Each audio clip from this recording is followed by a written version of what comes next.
प्रदेश की थी खबर। अब एक कलह जो उत्तराखंड में चल रही है, कांग्रेस के एक और खेमे में कलह मची हुई है। पंजाब, मेघालय, गोवा के बाद अब उत्तराखंड, वहां कांग्रेस में बगावत का शोर सुनाई देने लगा, जिसे बुलंद किया है उत्तराखंड के पूर्व मुख्यमंत्री हरीश रावत ने। हालांकि 3 राज्यों में बगावत से जख्मी कांग्रेस रावत की नाराजगी को देखते हुए एक्शन मोड में आ चुकी है। रावत ने भी फिलहाल तलवार मयान में डाल दी है। रावत दिल्ली पहुंच रहे हैं, जहां टॉप लीडरशिप उनकी शिकायत सुनेगी, सुनवाई होगी, जिसके बाद हरीश रावत अपना फैसला सुनाएंगे। लेकिन उनका प्लान बी तैयार है।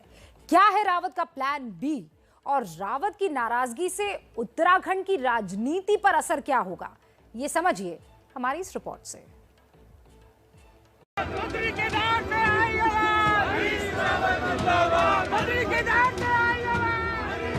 उत्तराखंड के पूर्व मुख्यमंत्री हरीश रावत जिंदाबाद की ये गूंज उस ट्वीट का रिएक्शन है जो उन्होंने 24 घंटे पहले किया था।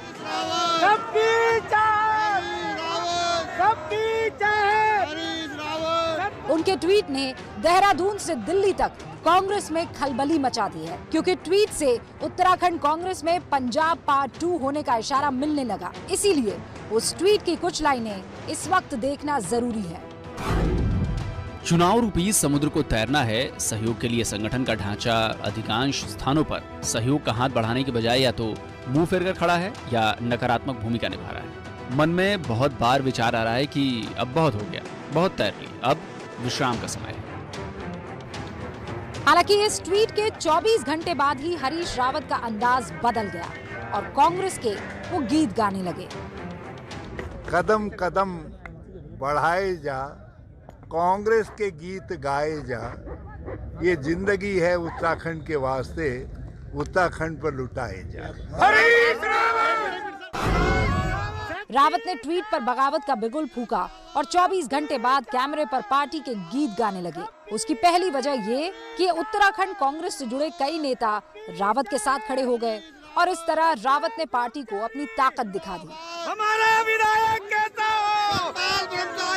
हरीश रावत कमजोर के वर्गों के लोगों की आत्मा है, इसलिए हम चाहते हैं और मैं मांग करता हूँ, अभी भी समय है, उनको मुख्यमंत्री का चेहरा घोषित किया जा सकता है। उत्तराखंड में हरीश रावत सबसे स्वीकार्य नेता हैं कि मुख्यमंत्री के रूप में उनका कार्यकाल बहुत अच्छा कार्यकाल था और आज भी इस प्रदेश की अधिकांश जनता उनसे उम्मीद रखती है। कांग्रेस पहले से ही अपने बड़े नेताओं की बगावत से जूझ रही है। रावत की ताकत देखकर शायद उसने देर करना ठीक नहीं समझा और उनकी नाराजगी दूर करने के लिए दिल्ली बुला लिया गया।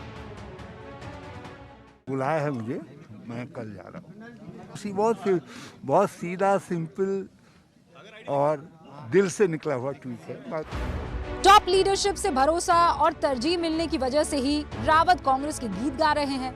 माना जा रहा है कि दिल्ली में सोनिया गांधी और राहुल गांधी उनकी शिकायतों की सुनवाई करेंगे, क्योंकि चर्चा ये भी है कि रावत का नेक्स्ट प्लान रेडी है। सूत्रों के मुताबिक रावत 5 जनवरी को देहरादून में राजनीति से संन्यास का ऐलान कर सकते हैं और इसके लिए समर्थकों को इकट्ठा होने का संदेश भी दे दिया जा चुका है। हालांकि कांग्रेस को उम्मीद है कि रावत को मना लिया जाएगा, इसीलिए पार्टी रावत की नाराजगी से इनकार कर रही है। हरीश रावत जी का एक ही ध्येय है जो कांग्रेस पार्टी के हर कार्यकर्ता का है कि इस 3 मुख्यमंत्री की सरकार को रवाना करके कांग्रेस की सरकार को उत्तराखंड में जनता की सेवा के लिए स्थापित करना, यही एक उद्देश्य है। रावत के दिल में क्या है ये तो कोई नहीं जानता, लेकिन एक ट्वीट से उन्होंने कांग्रेस नेतृत्व को सावधान जरूर कर दिया। अब उनकी मांग भले ही ना मानी जाए, लेकिन सुनी जरूर जाएगी। रावत चाहते हैं कि उन्हें मुख्यमंत्री का चेहरा बनाया जाए और टिकट बंटवारे में उनकी भागीदारी हो। कांग्रेस प्रदेश प्रभारी देवेंद्र यादव का दखल भी वो कम करना चाहते हैं। कांग्रेस भले ही कलह की चिंगारी को बुझाने में लगी हो, लेकिन विपक्ष को मौका मिल गया है। हरीश रावत जी को उन्होंने मान लिया है कि अब हरीश रावत जी जो है कांग्रेस के किसी काम के नहीं है। कांग्रेस देखिए डूबता हुआ जहाज है। कांग्रेस पिछले कुछ महीनों से मेघालय, गोवा और पंजाब में सीनियर लीडरशिप की बगावत से जूझ रही है। अब उत्तराखंड जैसे राज्य में वो ऐसा नहीं होने देना चाहती, जहां वो चुनाव में खुद को मजबूत महसूस कर रही है। ऐसा कोई राज्य नहीं है जो मास्टर स्ट्रोक में बच जाए, क्योंकि जहां खबर है वहां एबीपी न्यूज़ है।